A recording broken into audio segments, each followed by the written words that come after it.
oraciones. Voy a tener una oración más. Amante Padre, grande es tu misericordia. Envía tu Espíritu, Señor, que nos ilumine y conduzca en este recorrido que vamos a hacer por las Escrituras. En el nombre de Jesús. Amén.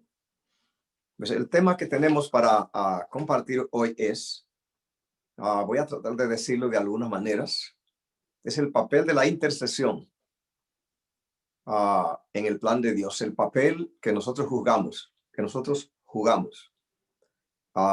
en el plan de Dios, de cuánto nos toca de nuestros hermanos, de la gente, cómo Dios ha hecho de que haya una responsabilidad, cuánto ha puesto en mis manos, cuánto ha puesto en mi responsabilidad a los demás. ¿Cómo es que funciona eso en el plan de Dios? De que mi papel, mi responsabilidad para los demás, cuánto pesan ellos para mí en el tejido que Dios ha preparado, de cómo Él ve la religión. Hay varios conceptos que voy a compartir y es el concepto desprendimiento, el otro es el concepto altruismo, otro es interés por los demás. Así que el método de Dios de poner a los seres humanos bajo la responsabilidad de los seres humanos, ¿cuánto esto pesa? Eso es nuestro estudio en esta ocasión. Es en eso que vamos a incursionar. Adán y Eva allí en el Edén, cuando Dios los reclutó, los instruyó, que le dio el conocimiento, le dio toda la teoría, la información con respecto a cómo era el bien y el mal, para que ellos supieran cómo caminar.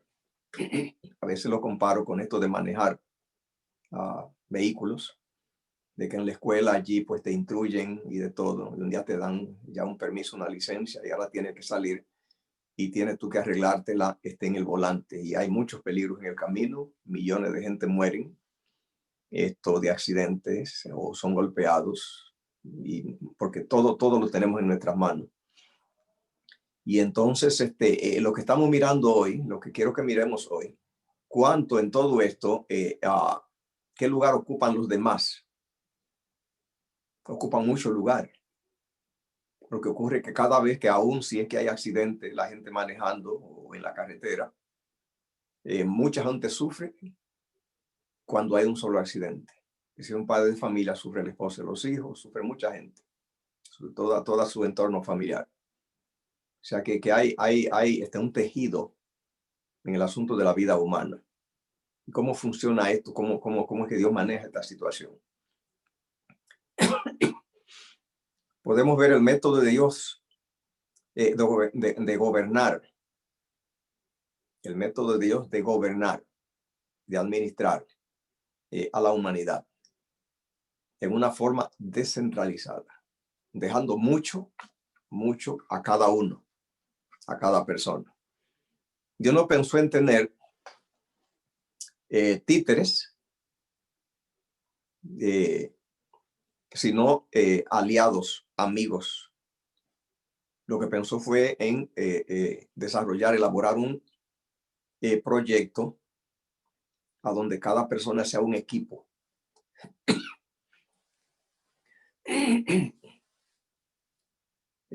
Adán y Eva allí en el Edén, ellos entonces no entendieron lo que era altruismo, interés por lo demás, la carga puesta sobre ellos para el destino de la humanidad. Y era grande. La decisión de ellos, pues, arrastró a la humanidad entera. O sea, este vínculo que hay, no solo porque venimos de la raza humana, ahí no terminó todo, ahí empieza. Pero cómo Dios ha puesto una repartición de responsabilidades. Vemos el caso, por ejemplo, de Noé. Noé allí por 120 años tuvo que hacer muchas cosas. El barco que Noé hacía no era para salvar a él y su familia.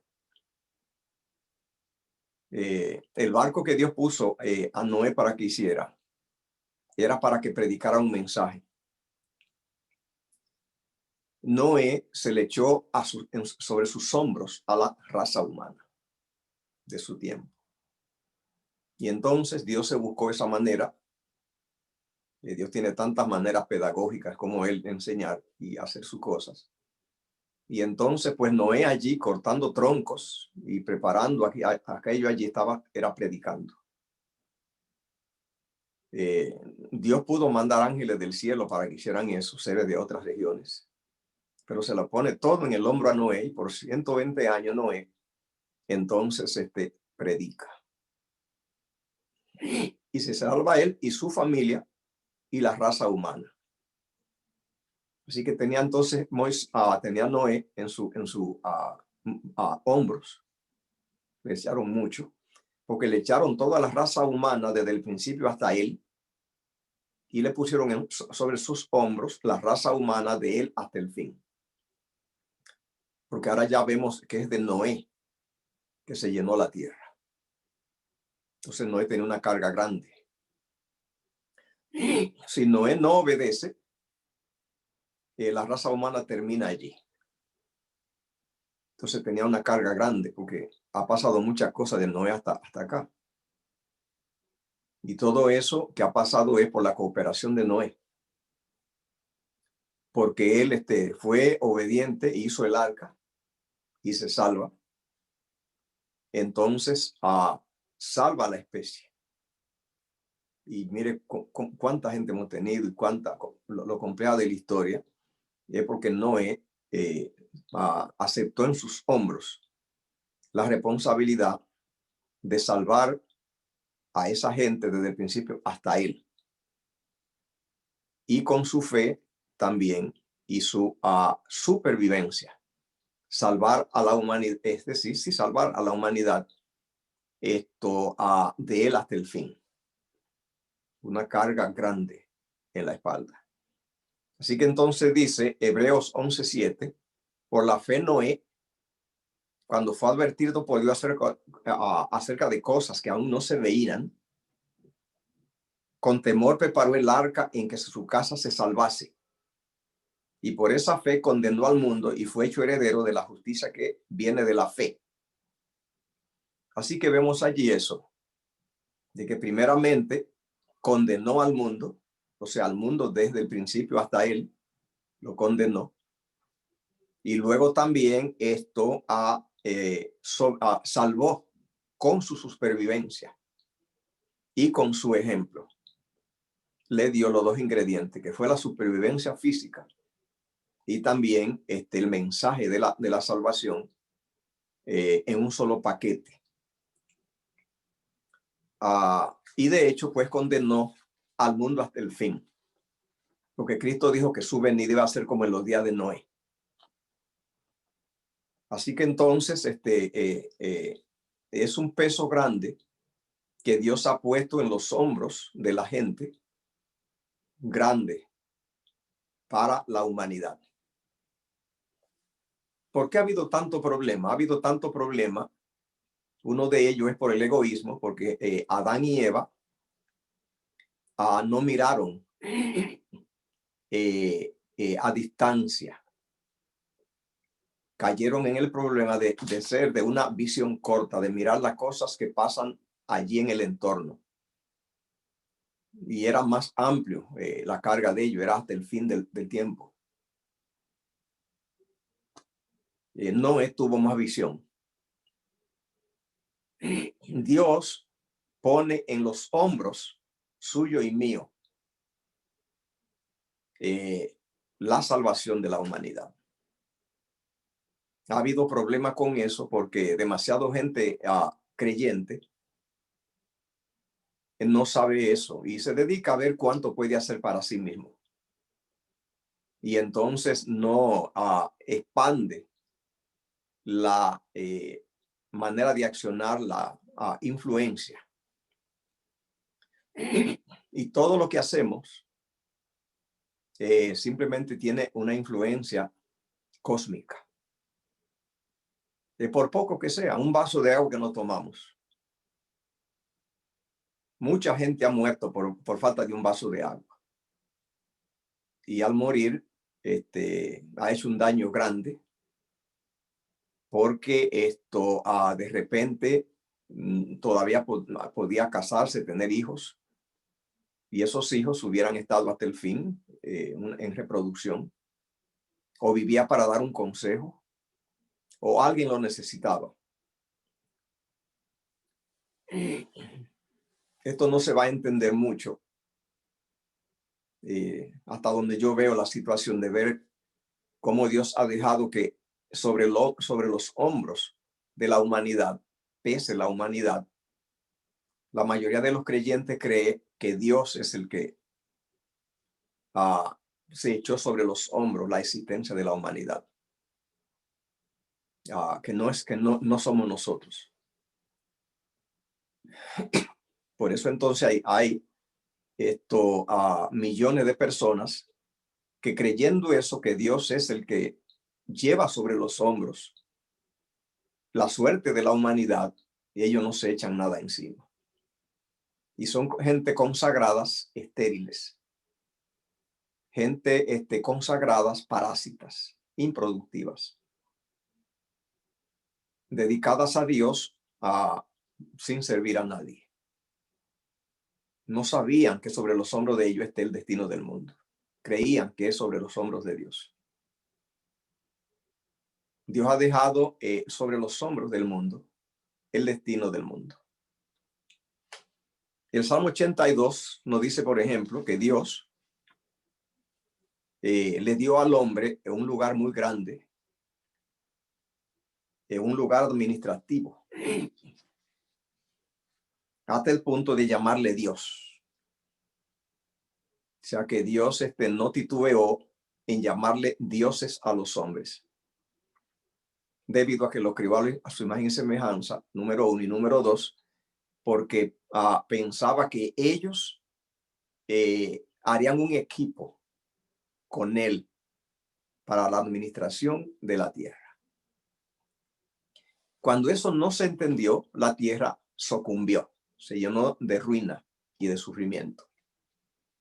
El Salmo 82 dice, por ejemplo, dice, Dios está en medio de los dioses. En medio de los dioses juzga. Bueno, el verbo que usa aquí de juzgar, no hay tanta gente que lo entiende. Piensa en jueces de las cortes. Pero aquí juzgar es solamente administración solo. Como el que administra un grupo con toda libertad e independencia. Solamente reunir comisiones. Más o menos, digamos, lo que más se asemeja en la tierra, si lo comparamos con política, es a los Estados Unidos, donde el presidente es la gente que está en la cúspide del poder, pero que tiene las manos atadas y no puede hacer muchísimas cosas. Que aún una sola palabra incorrecta lo hace que lo despiden de allí. Una palabra. Tiene que medir. Las monarquías no son un buen ejemplo del método de Dios en absoluto. A donde hay una persona que es ley, batuta y constitución, está al revés del plan divino. En el plan divino es a donde es en equipo, donde todos tienen una parte de hacer. Así que entonces que Dios juzgue en medio de los dioses indica que ellos tienen una parte grande, por eso se le da ese título de dioses. Y entonces a ellos se les pide cuenta, no se le da órdenes. Tampoco se le hace lo que ellos tienen que hacer. Se los asigna, se los pone y se les asigna responsabilidades. Y el jefe de arriba, el más grande de todo, no hace nada, sino que reparte responsabilidad. Eso es lo que dice Salmo 82. Dice, ¿hasta cuándo juzgaré injustamente y aceptaré la persona de los impíos? Aquí lo que está diciendo es que se imponga en la moralidad, rectitud, justicia. Y Dios está diciendo que a él no le toca eso. Pero hay mucha gente que cree que es Dios el que pone en orden toda la cosa que tiene que ver con religión, con moral, con cosas correctas. Y él dice que no, le está pidiendo que lo hagan ellos. Dice, defende al débil y al huérfano. Hace justicia al afligido y al menesteroso. Esto ha traído mucho problema. ¿Qué es lo que ha pasado? Que cada vez que hay injusticia, se dice que todo lo que hay que hacer es dejársela a Dios, porque Dios hará juicio. Repito, toda injusticia que sufre una persona o que ve que hacen en el mundo, dice que su actitud es cruzarse de brazos, callarse la boca, debido a que Dios ya él en su momento resolverá todo. Eso ha traído la causa del desastre. Dejarle a Dios que él imparta justicia. Es la causa del caos y la ruina. Jehová aquí está pidiendo que lo hagan los hombres. Entonces ya vemos por qué hay naciones arruinadas con injusticia, gobernantes destructores, roban todo y de todo. Y los cristianos mismos y la gente que está por allí dice, guarda silencio, ya Jehová en su tiempo resolverá. Y es, repito, la fórmula del desastre. Suponga que Dios tome cuenta de eso, pero lo hará cuando ya sea el final de la historia. ¿Y qué pasó con los millones que fueron arruinados? Lo que quiero decir es que aunque millones de personas esperen y creen que la solución a los males en el mundo y a la injusticia es la acción divina, y esperan contando los minutos cuando Dios aparezca en acción, con eso se consuelan. Repito, ya en el fin, la historia estará llena de horrores a la larga, porque creían que Dios es el juez. En el Salmo 82 dice que somos nosotros, que él tiene una lista de cosas correctas que hay que hacer, pero que no le toca a él. Dicho en lenguaje coloquial, nos tira todas las papas calientes a nosotros. Y luego, también cree esa gente santa y buena, esperando que Dios esté en su tiempo, él arregle todo. Y le han dejado todo el dolor y el sufrimiento para que sea resuelto en el cielo. Así que yo oigo por todos lados la gente diciendo que el mundo está mal, todo hecho un caos, está hecho un desastre. Cuánto dolor acá. La esperanza solo es que en el cielo ya no va a ser igual. Todos esperan ansioso que en el cielo ya va a cambiar todo. Esa es la consolación. Según el Salmo 82, esa es la fórmula del desastre, del caos. Todo porque se esperó que Dios esté en control, lo digo por todos lados, y que él hace justicia y la hará. Así que la primera razón es esa. Si es que eso pasa, cuando pase, ya ha pasado muchos males grandes que ya no resuelven. Y número dos, es una tragedia creer que el castigo divino o cualquier castigo resarce o resuelve los males.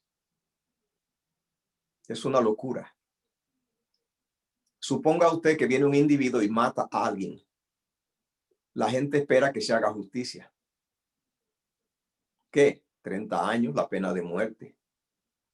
La gente olvidó que el castigo de este individuo no resucita al muerto. Millones de personas en el mundo maltratados y de todo, y que Dios, que es la esperanza universal, aparecerá y pondrá todo en orden y le da a cada uno su pago. ¿Sabe que cuando Dios le cobre, si lo hiciera, a los malos, todos los males que hicieron y las masacres, no resolvería ni un gramo, ni un miligramo del mal que pasó, que ocurrió? O sea que es una locura esperar que los castigos, que es lo que se hace, ponen la cosa y resuelven y ahí aportan. Esa es la razón por la cual sabemos que Dios no castiga. Porque es locura creer que la justicia aplicada en el lugar de crímenes y de injusticia aporta algo.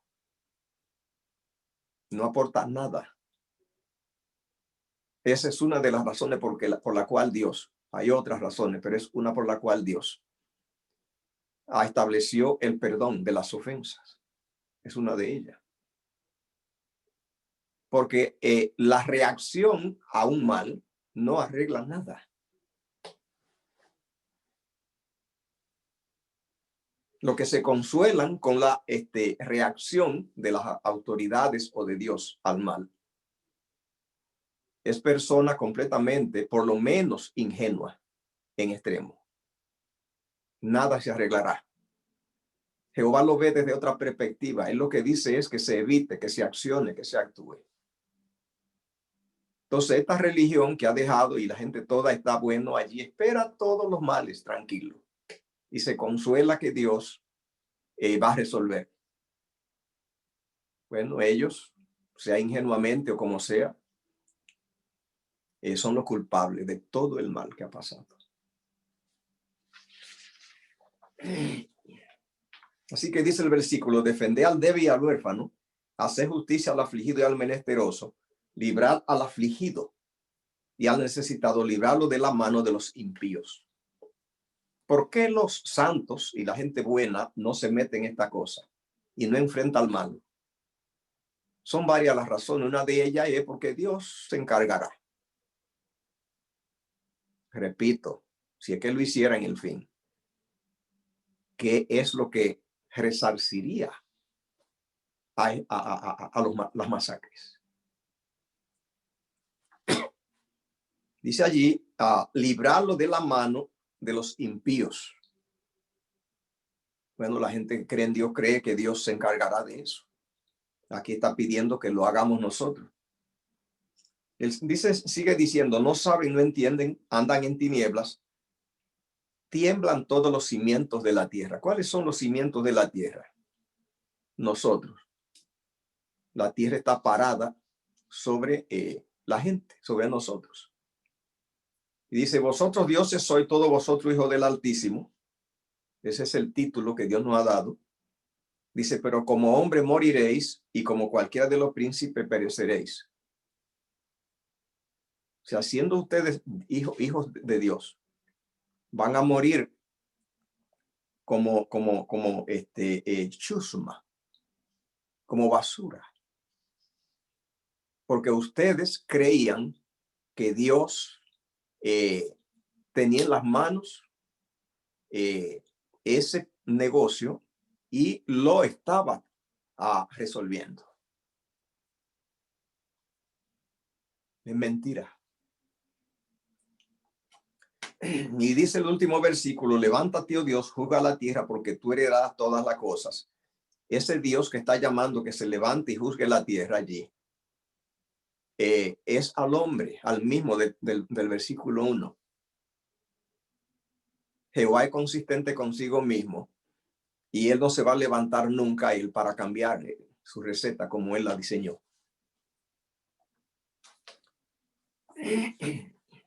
Entonces se hace la pregunta, ¿por qué Dios busca gobernantes que gobiernen sobre la tierra y que guíen a los hombres? Una creencia universal lamentable es que Dios es quien quita reyes y pone reyes. Así que los creyentes están cruzados de brazos diciendo, no te preocupes por los males que hay. No hay mucho que puede hacer. Dos cosas, Dios está en control, ya eso es lo primero. 3, se hace su voluntad, dicen ellos. Y 4, manda y gobierna y pone a los gobernantes. 3, desastres doctrinales. Dios no creó al hombre para manejarlo así y no lo trata así. Lo creó con otro, para que sea otro el paradigma que se mueve en la tierra. Cuando lee usted ese versículo en Daniel 2 que dice Dios quita reyes y pone reyes, el versículo entero dice, da la ciencia a los entendidos. ¿Ve? Está diciendo que con la ciencia lo prueba a Proverbios capítulo 8.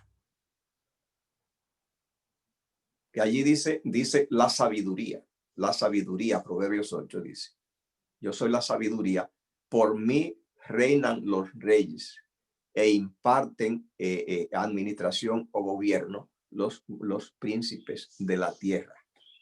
Mía es la inteligencia, yo soy el poder.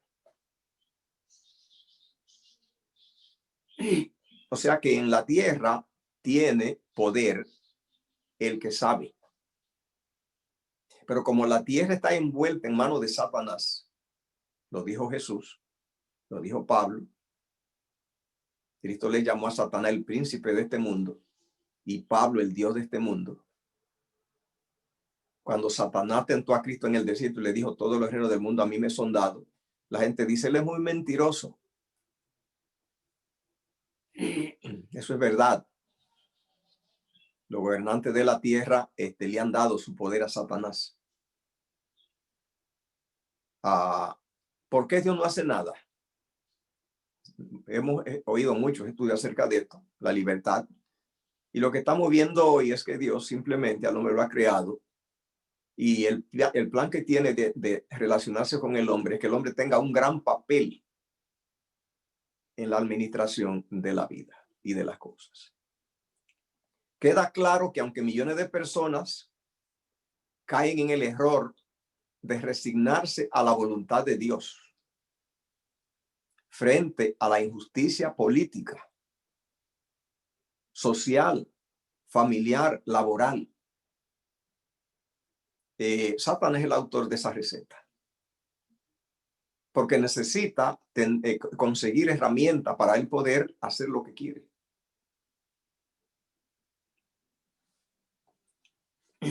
Así que tiene que hacerse pasar por Dios. Todo dolor y sufrimiento en la tierra, todo, sin excepción, es producido y consumido por la misma humanidad. Cuando nosotros nos portamos mal, vienen malos resultados. Pero la gente dice, pero yo no soy culpable del mal que me hace otro. Puede que sea culpable en mucho.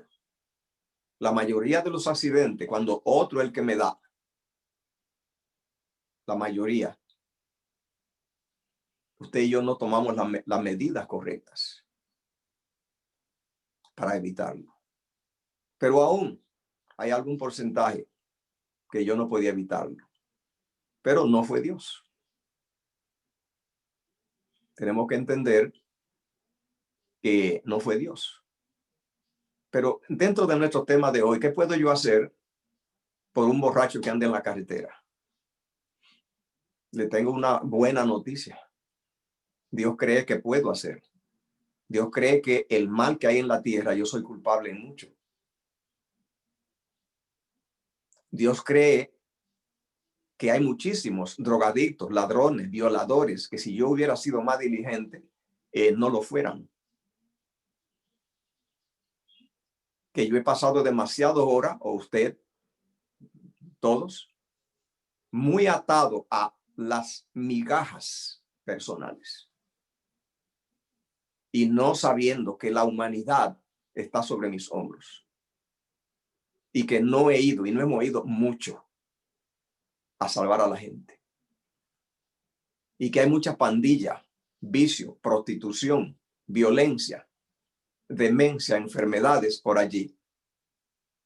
porque sobre todo los adventistas del séptimo día, que se le dio el secreto perfecto para sanar al mundo con el método divino, que es a la naturaleza, y que no han ido, y que tiene palabra de poder si la pide para trabajar con prostitutas, asaltantes, ladrones, traficantes. Claro que tienen que tener agallas, que toda gente en la tierra, Dios la ha puesto bajo el poder mío. Eso es lo que pensó Noé, lo que no pensó Adán. Y otros pensaron, Pablo creía lo mismo, que la tierra entera, Dios la acomodaba sobre sus hombros. Pesaba la tierra entera, le quebró la espalda a Pablo. Se la quebró. Lo decapitaron. Pero Dios aplaudió. Porque Moisés, ¿cómo se llama? Pablo entendió el plan.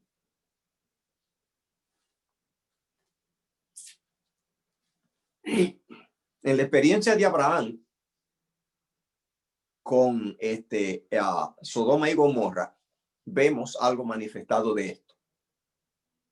Cuando Dios dice que Sodoma se está portando muy mal y que allá al cielo han llegado noticias del mal de Sodoma y que Dios se tome el trabajo de viajar a la tierra. Ustedes han visto como el presidente de los Estados Unidos viaja donde hay desastres, viaja donde hay eventos.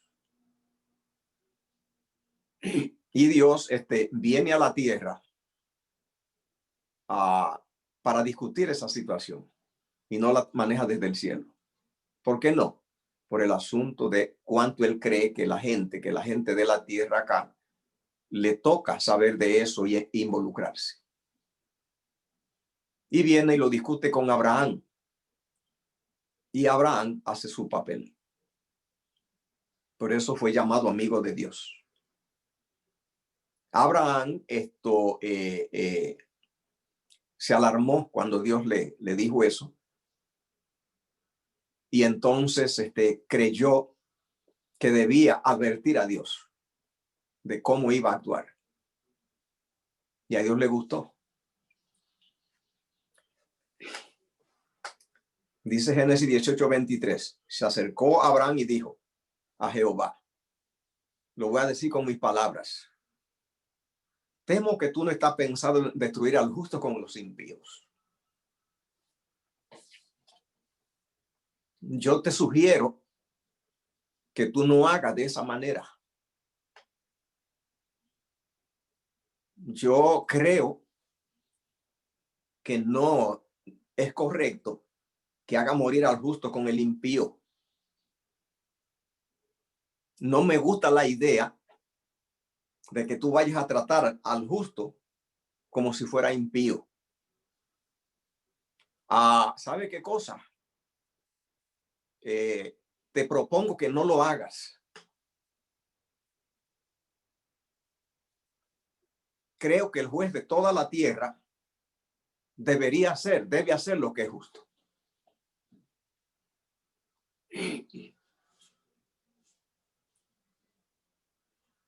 Entonces, Abraham pasó a ser amigo de Dios.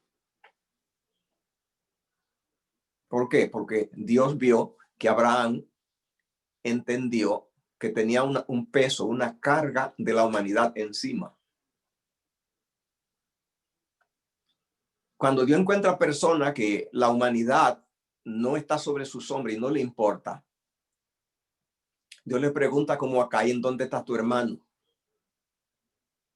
Y cuando Caín le contestó, no sé, Jehová lo pone en la lista de homicidas.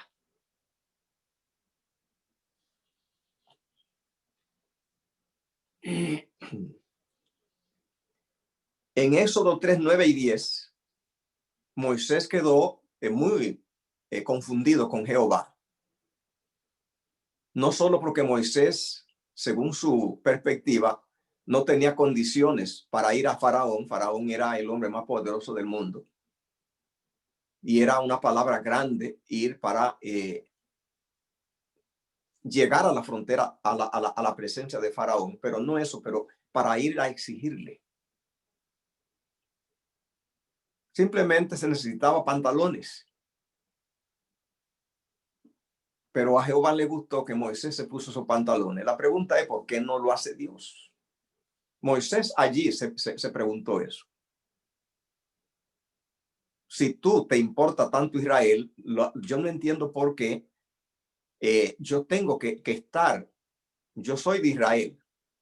Ser incluido en el plan es entendible. Pero que tú estés echando esa carga sobre mí, esa parte no la entiendo. Pero Jehová creía que sí. Es así como él pensó. Son los hombres que tienen que salvar a los hombres. Claro que Dios podía. Así que dice Éxodo 3, 19 y 20, el clamor pues de los hijos de Israel ha venido delante de mí. También he visto la opresión con que los egipcios lo oprimen. Bueno, ¿qué decimos hoy los santos? Decimos mucho mal que sufre la humanidad, bien corruptos que son los gobernantes. ¿Sabe qué? Pero tienen los días contados. Ya pronto Dios se va a encargar de ellos. Dios no creía que esa era la actitud que Moisés tenía que asumir. La actitud es ve allí. Moisés decía, claro, pero ¿por qué yo?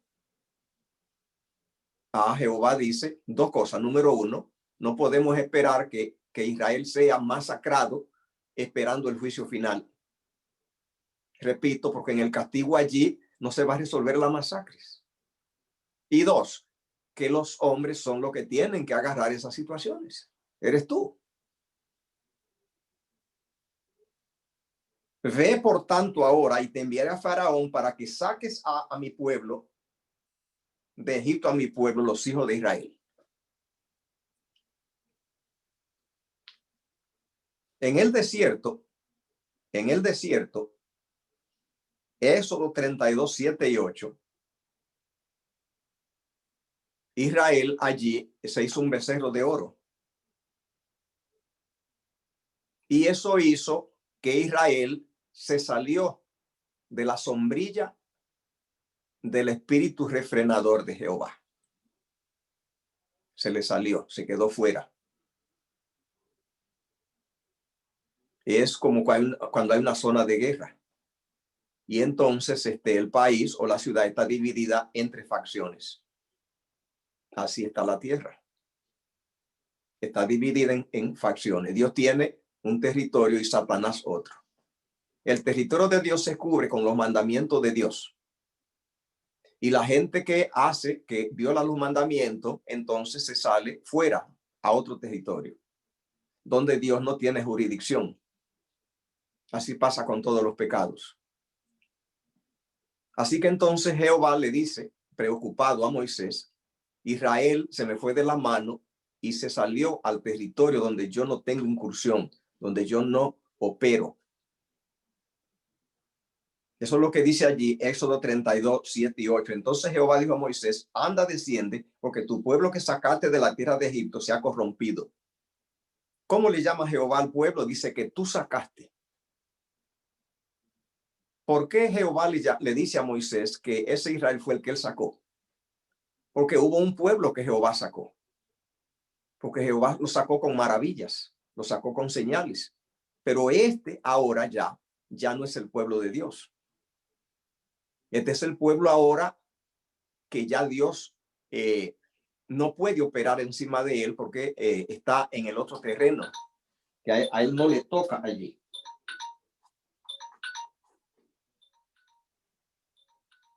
¿Sí? Así que entonces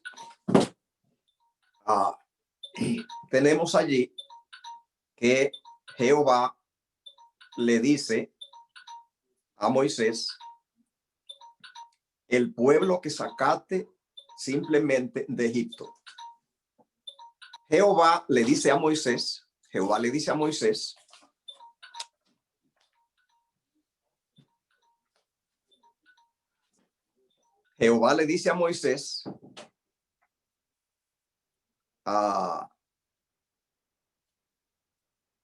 anda, desciende, porque tu pueblo que sacaste de la tierra de Egipto se ha corrompido. Ahora pues déjame que se encienda mi ira en ellos y lo consuma, y de ti yo haré una nación grande. Lo que Jehová le está diciendo a Moisés es, ya yo, mis herramientas no me permiten salvarlo, porque en el terreno donde está yo no opero.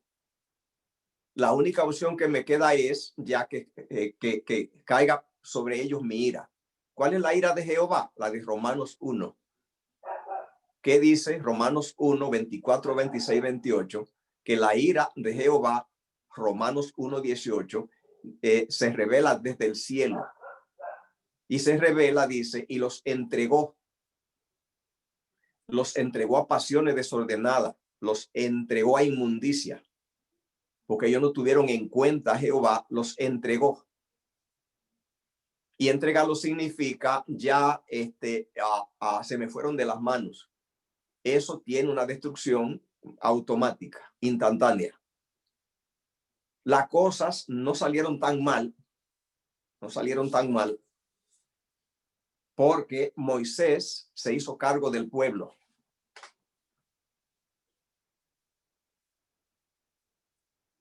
Éxodo 32, 30 y 32 dice, aconteció que al día siguiente dijo Moisés al pueblo, vosotros habéis cometido un gran pecado, pero yo subiré ahora a Jehová, quizá le aplacaré acerca de vuestros pecados. ¿Se puede aplacar a Dios? Sí. ¿Cómo se aplaca a Dios? Yendo a cabildear delante de él. ¿Cómo se cabildea delante de Dios si se lo aplaca? Bueno, si usted ve un joven que se sale, descubrió que la opción es una pandilla. La pandilla de una vez le dice, la ley que hay aquí es esta. Toma esta pistola. Yo vi que eso pasó mucho en una ocasión en Nueva York. Había un auge de vender drogas y no la perseguían como ahora. Así que floreció ese campo allí por un tiempo, que eso era como fuego en rastrojo. Y miles de jóvenes y de hombres de muchos países llenaron a Nueva York. Y no había persecución. De allí fue que elaboraron ese plan. Si vendían libremente. La condición era, únete a nosotros, va a tener buen dinero semanal, toma esta ametralladora. Las bandas se atacan entre ellas por territorio. Así que en esto es pelear. Las aerolíneas se hicieron millonarias llevando muertos. Hubo muchos muertos. Se peleaban. No había control del gobierno. Esa era la ley, pelear. Si usted ve a un joven así, vaya delante de Dios a cabildear, porque él está fuera del terreno de Dios. Así es que se hace. Eso fue lo que Moisés hizo. Aplaque a Dios. La ira va a venir sobre encima. Así que allí había muertos regados en la calle, cada 3, 4 días, delante allí de la gente. Venía otra banda, 3 o 4 bandas, y se encontraban y se atacaban, armados. Y entonces usted va y lo saca del fuego, y así usted aplaca la ira de Dios. La ira de Dios es que Dios lo abandona, que ya Dios no puede obrar. La vida del mundo está en manos de nosotros, porque así es que Dios gobierna. Así que entonces, nosotros vamos a un área, a una zona roja, por ejemplo, de drogas o de prostitución, de pandillas, o de prostitución, tráfico de droga y de todo. Y nosotros vamos a interceder delante de Dios en oración y ayuno, y a interceder a ellos predicándole, solo para sacarlos del fuego. Y entonces nuestras oraciones le compran tiempo a Dios.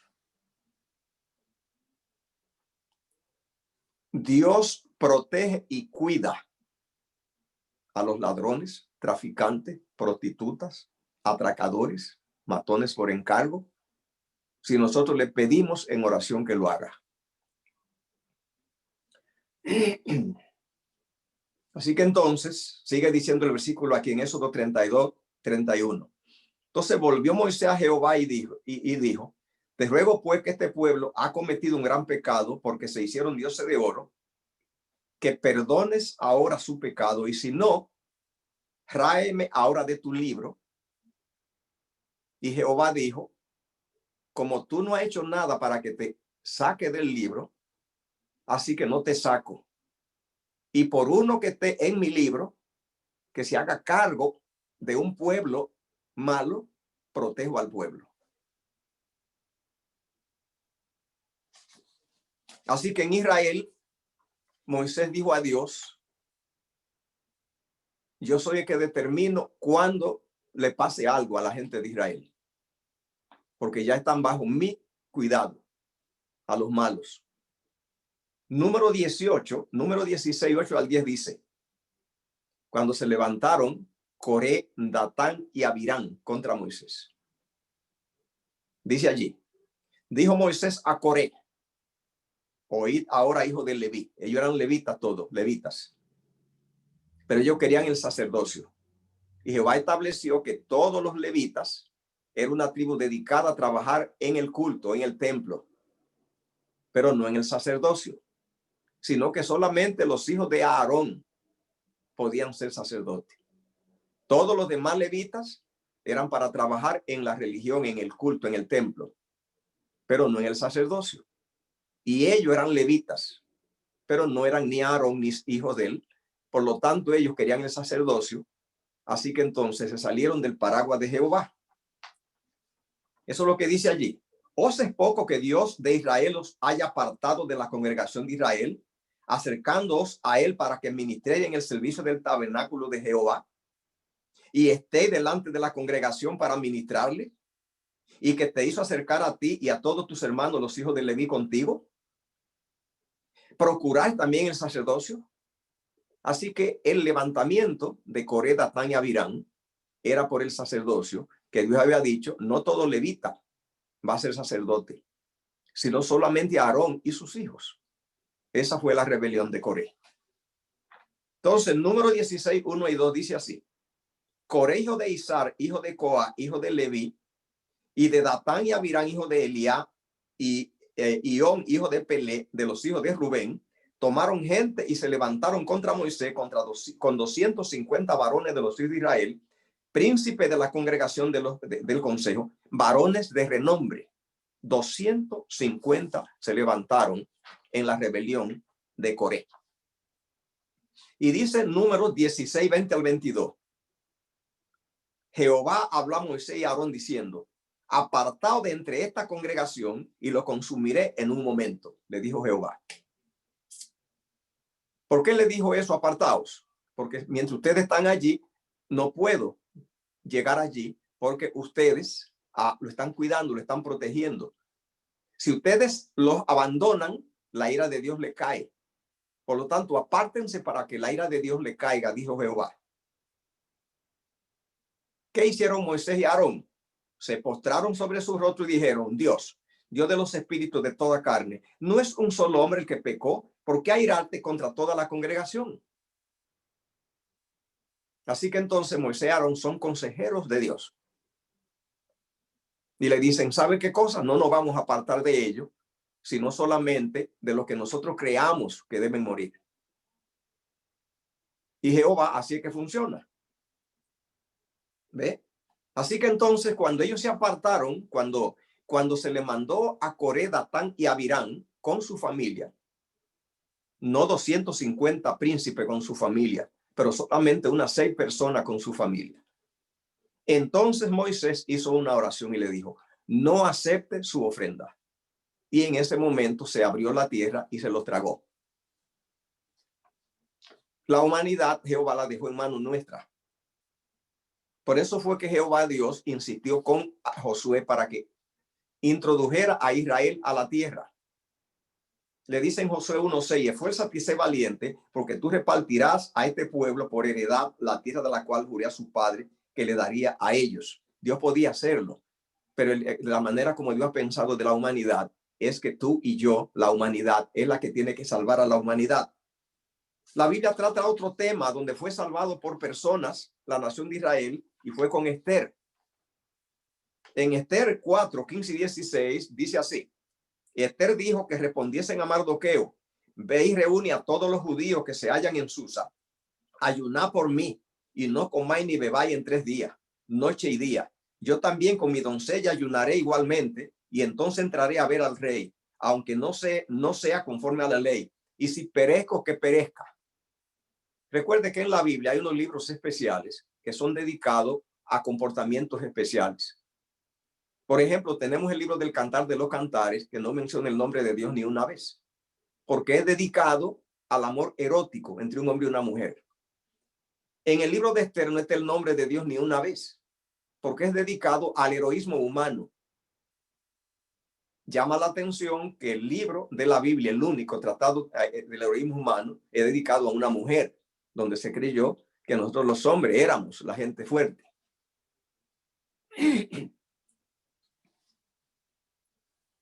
Así que con esta actitud, Esther salvó a la nación de Israel.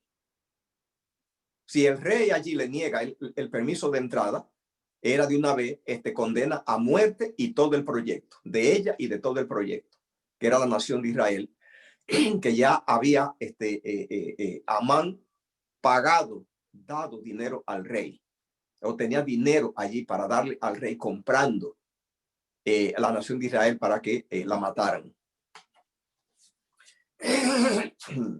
Escuche bien. Jehová le dijo a Jeremías que Jeremías tenía que llevar sobre sus hombros la nación de Israel. Dice, tendió Jehová su mano y tocó mi boca y me dijo Jehová, he aquí he puesto mi palabra en tu boca. Mira que te he puesto en este día sobre naciones, reino para arrancar, destruir, para arruinar, para derribar, edificar y plantar. No lo hago yo, tiene que hacerlo tú. Así es que Dios gobierna la tierra con su gente. La nación está hecha, el mundo arruinado, porque los santos de Dios no sabían esto. Tú pues ciñe tu lomo y levántate y háblale todo cuanto te mande. No temas delante de ellos para que no tenga yo que quebrantarte en la presencia de ellos. Cristo le dijo a Pedro, a ti te daré la llave del reino de los cielos para que tú decidas a quién le cierra la puerta y a quién se la abre. Así que la gente que va a ir al cielo es porque Pedro y la gente que recibió la llave del reino le abrieron, y la gente que se va a perder es porque Pedro y la gente que recibió la llave del reino, usted y yo, se la cerramos. Pablo, repito, creyó que el mundo lo pusieron en sus hombros, lo aceptó y entonces se dedicó a predicar, y por él tenemos las epístolas, que son la explicación del evangelio.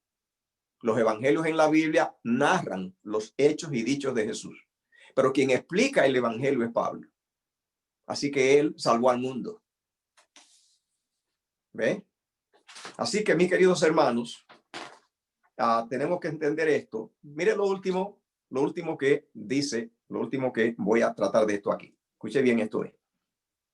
Primera carta de Juan 3, 14 al 17, lo que dice Jehová en su palabra. Todo aquel que aborrece a su hermano es homicida, y saber que ningún homicida tiene vida eterna permanente en él.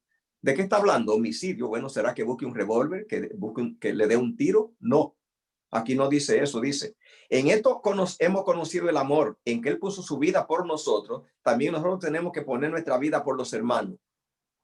Poner la vida por los hermanos.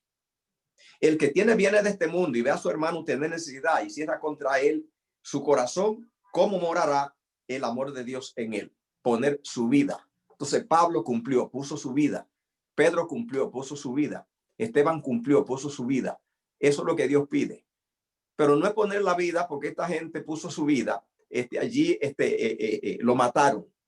Dios no pide eso todo el tiempo. Él pide un proyecto mejor, porque aquella gente fue interrumpida su vida. Es que usted y yo vivamos hasta los 99 años sirviendo al mundo.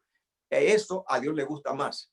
A Dios le gusta más que vivan por Cristo que mueran por Cristo. Él quiere que se dure más tiempo haciendo el bien. Ha dejado la humanidad en nuestras manos, y el bien que ha pasado en la tierra ha sido porque hubo hombres y mujeres que lo hicieron. Y el mal que ha pasado en la tierra todo es por 2 razones. Número 1, porque hubo gente que debió hacer bien y hizo el mal. Y 2, porque los santos no hicieron bien. Sí, querido, es un desafío. Aceptemos esto.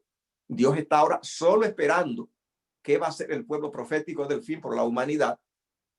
Muchos se están frotando la mano diciendo, gloria a Dios, que ya todo avisa y dice que Cristo está a la puerta. ¿Qué es lo que quieren? Que comienza a llover fuego del cielo y mate malos. Y que ellos sean sacados por allí cuidadosamente y se los lleve a las mansiones celestiales. Eso es lamentable, ese egoísmo. Jehová cree de otra manera. Él está diciendo es, salte de allí, sal a salvar a la humanidad. Es en tus manos que está. No espere de arriba ni salvación ni fuego. El fuego lo producen ellos mismos y el mal que hay. Y la salvación la dejé en tus manos. Hoy escuchábamos esta mañana el estudio. Como decía, el ángel que va por el medio del cielo es un mensaje y una gente que están acá. Que Dios pueda bendecirles, queridos. Vamos a orar, Padre. Grande es tu misericordia, grande es tu cuidado. Nos ponemos en tus manos. En el nombre de Jesús. Amén.